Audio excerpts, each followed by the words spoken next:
एक शख्स बाजार में सदा लगा रहा था, गधा ले लो, 500 रुपए में गधा ले लो। गधा इंतहाई कमजोर और लागर किस्म का था। वहां से बादशाह का अपने वजीर के साथ गुजर हुआ। बादशाह वजीर के साथ गधे के पास आया और पूछा, कितने का बेच रहे हो? उसने कहा, अलीजा 50,000 का। बादशाह हैरान होते हुए कहने लगा, इतना महंगा गधा, ऐसी क्या खासियत है इसमें? वो कहने लगा, हुजूर, जो इस पर बैठता है उसे मक्का मदीना दिखाई देने लगता है।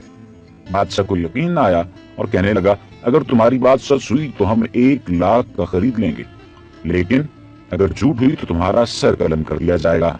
साथ ही वजीर को कहा कि इस पर बैठो और बताओ कि क्या दिखता है। वजीर बैठने लगा तो गधे वाले ने कहा, जनाब, मक्का मदीना किसी गुनाहगार इंसान को दिखाई नहीं देता।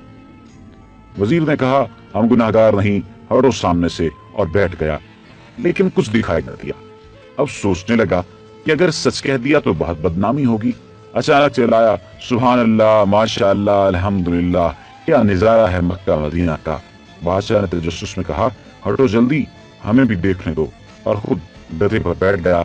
दिखाई तो उसे भी कुछ न दिया, लेकिन सुल्तानी जमहूर की शान को मद्देनजर रखते हुए आंखों में आंसू ले आया और कहने लगा, वाह मेरे मौला, वाह वाह, सुभान तेरी कुदरत, क्या करामाती गधा है, क्या मुकद्दस जानवर है।